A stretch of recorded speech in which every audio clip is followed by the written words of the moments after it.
All right, we are back with the GSMC Wrestling Laureate podcast brought to you by the GSMC Sports Network. I'm your favorite wrestling fan here, Eric Rodriguez, every Monday night live on the GSMC Sports Network. So make sure you guys Superman punch that like and subscribe button. 8 p.m. Pacific time, 11 p.m. Eastern time.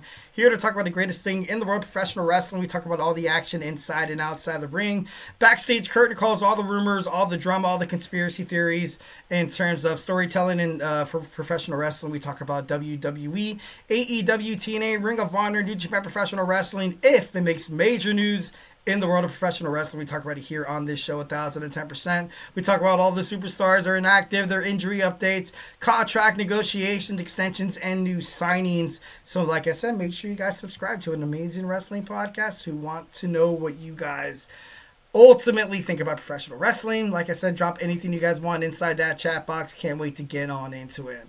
So without further ado, we're going to talk about some Rob Van Dam. One of my favorite wrestlers, man. He was great. I honestly, 1010%, one of my favorite wrestlers to watch. He was popular before he made it to WWE. He was popular before, ECW, this whole WCW invasion. ECW definitely had a rising star, definitely had a prophet, had something that was the prodigy that was Rob Van Dam. But obviously what you guys see in the title right there, his missed opportunities was it kind of sucks, a little haggard, but it is what it is. It is what it is. So he was mostly known for, in the name of professional wrestling, he wanted to he defeated John Cena for the WWE Championship at ECW One Night Stand in 2006, which is something that I felt like, and I remember watching it when I was younger, and he came in, Mr. Money in the Bank. I feel like ultimately the Money in the Bank match was created for Rob Van Dam to kind of be WWE's next guy. And I'm not too sure if you guys are gonna, you understand that. With the ladders and with the high flying and the risk and stuff like that, he was Mr. Pay-Per-View. He was Mr. Pay-Per-View. That was, Mr. Money. He was gonna get people to pay for, tickets to get the damn butts in the seats. That's something Rob Van Dam did super well. In his younger years, he was I guess I recently watched a WWE like not Untold, like oh my god, like a documentary, I guess, about his life. And he started out like not like a lot of people kind of, he had like a jiu-jitsu background, and according to like his trainer, like he wanted him to get into kickboxing, but he ultimately wanted to pursue professional wrestling. I guess he hooked up with Sabu, and he actually taught Sabu how to hit a backflip, which is super cool. That's pretty badass. He was told that he looked like Jean-Claude Van Damme, or Jean-Claude. I don't even know if I'm saying that right. He kind of made this spiel that he was his cousin, and I guess at that point, you kind of got to do what you got to do. No, but Rob Van Dam, he came onto the independent wrestling scene. He came onto the wrestling scene as one of the most talented superstars you would ever see perform in this word circle. And I mean that. I mean that 1010%. Because, WWE, once when you had John Cena, taking on RVD, ECW territory, it was crazy. It was you saw signs out there being like, John Cena wins, we will riot. A lot of people were concerned for the safety of John Cena as well. But, RVD, he did miss ECW One Night Stand in 2005 because of an injury. But I definitely love the fact that Rob Van Dam was able to kind of defeat John Cena. And John Cena was kind of deemed at this point like not unbeatable. Well, I guess you can say like unbeatable. He was like the golden boy of WWE. He was like the Hulk Hogan and stuff like that. Like not, imagine like somebody from WCW coming in to defeat Hulk Hogan, or somebody from the NWA. Like once when he left, obviously before, once when he was a WWF superstar, and he was like head over heels. He was 1010% gun ho about being a part of WWE. I feel for Rob Van Dam because, kind of sucks. he was supposed to be the top guy in ECW once when they kind of, revamped it. And I remember watching that. I kind of thought it was, I kind of thought it was dumb.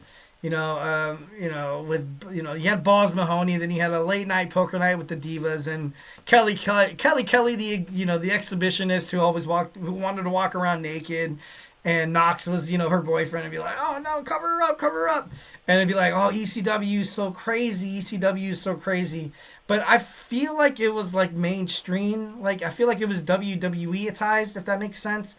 Obviously jumping into that PG-13, a lot of the ECW fans were expecting this new thing in ECW that was supposed to be what it was when they wrestled in Philadelphia, Pennsylvania at the 2300 Arena. They were expecting something like that, but instead they would just get basically like a WWE sideshow. With all the, obviously a young rising star that was CM Punk, as well. You had the Big Show dethroning Rob Van Dam of that ECW World Heavyweight Championship because he got busted. He was with Sabu when he got pulled over by police being in possession of marijuana, which is kind of crazy because, recently marijuana has been legalized in WWE. Well, not legalized, but you can't really get busted for it, and I know as of right now, he does run a cannabis company. So, why don't he gets into business with some wrestlers, a lot of wrestlers, pain pills, opioids and stuff like that. I know nowadays with the wellness policy that is, the WWE, it's not too and I feel like they do take it easy on their wrestlers more or less. They, they've limited the travel schedule. They don't really let people Blade, it's called blading, Blade anymore. They don't let them, basically fight senseless matches on Raw or SmackDown that includes hardcore, putting your body through this excruciating amount of pain. So they protect their wrestlers 1,010% better, so they don't have to kind of reach out for that thing. But medicinal marijuana, something in terms of cannabis, edibles, or however you got to kind of sativa or indica or whatever you want to say. I feel like RVD can make a quick buck, kind of coming in partnership with some of the wrestling promotions and stuff like that. But I feel like still from an outside perspective, as a lot of people do, and I feel like it's just the name in itself, marijuana bad, you know what I mean. Compared to all the other drugs out there, and I know in terms, no term substitutions, and be like, oh, marijuana's marijuana, people believe it's like a gateway drug. I'm neither here to argue that, neither here nor there, but I'm here to talk about wrestling. But overall, that's the reason why RVD was busted. He came to the locker room, Vince McMahon looked him dead in the eye. He's like, you're going to lose the WWE Championship. He lost in a triple threat match, John Cena and Edge. You're going to lose the ECW World Championship that was gifted to him because of all the years he held ECW on his back. Got busted, served a 1-month suspension during the height of WWE trying to establish this new ECW thing, this revamp, and it was just bad. It was just kind of dead in the water before it even began. And, Rob Van Dam was that damn important, which means one thing. WWE was willing to put a lot of time, was willing to put a lot of effort into making Rob Van Dam their, that poster guy. That poster guy. And not just for ECW. I feel like they wanted to do it for Raw. I feel like they wanted to do it for SmackDown for generations to come.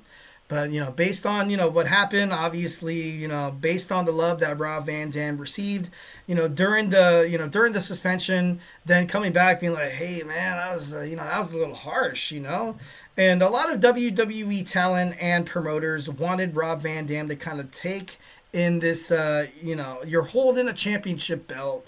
We want to see you be a little bit more white collar. We want to see you be a little bit more of not like a baby face. I want to see you more as a serious champion, because a lot of people found out that sometimes he would wrestle under the influence of marijuana.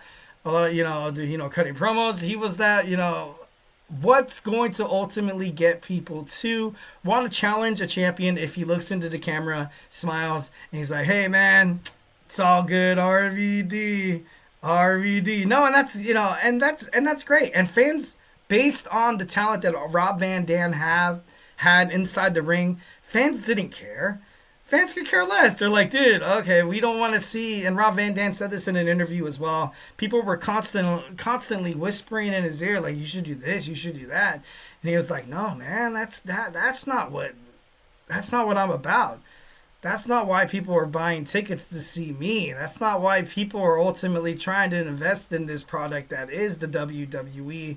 Former ECW fans basically putting their wrestling fandom into the hands of Vincent Kennedy McMahon, which anything in his hands, obviously. I'm just kidding. No, moving on. Rob Van Dam, I feel like he definitely 1,010. He could have been.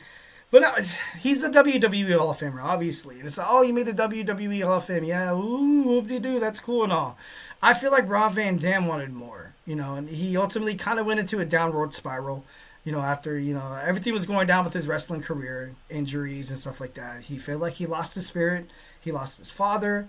He lost a lot of what made himself. He lost, and I hate to quote this Shawn Michaels promo, but he lost his smile. He lost his smile. And then, then he got, divorced and stuff like that. And then, he said, like I said in an interview, he literally said he had to be basically broken down to become something that was better for himself, if that makes sense. And he did it. He did it 1,010%. He came back. He's still wrestling here and there. He has a new wife that he definitely 1,010% future. He's a Grand Slam champion. I feel like Rob Van Dam still had a lot left in the tank once when he left WWE in 2007. Working in the Indies for quite some time, winding up in TNA. I just, like I said, like it is what it is.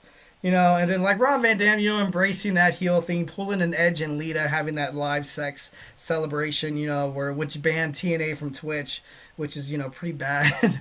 What is kind of interesting, I'm going to bring this up real quick because I'm a huge fan of Sub-Zero on Mortal Kombat. How once when he wanted to wrestle in WCW under the name Glacier, I feel like that'd be badass. That'd be pretty cool. Like imagine Glacier. Sure, I'm just kidding. No, but ultimately, I feel like Rob Van Dam, although he has had an illustrious wrestling career, 1,010%, one of my favorite wrestlers of all time. I feel like he had a lot left in the tank when he left WWE in 2007 because of what happened with him getting busted. I feel like maybe he could have, been something a little bit better, a little bit more in WWE. And by all means, that's not trying to, paint a negative persona or a negative perspective on the career that was Rob Van Dam. But I don't know. I loved him so much. I want to see that guy like a five-time WWE champion. That would have been pretty badass. I would have loved to see Rob in that kind of a picture or whatever. All right, we got our fifth and final segment. We got Ireland's national treasure, Becky Lynch, and we have we have wrestlers who might miss the grandest stage of them all. Join me here in 20 seconds. Grab your favorite snack, grab your favorite ice cold beverage, and join me here in about 20 seconds. So, hey, do not go anywhere.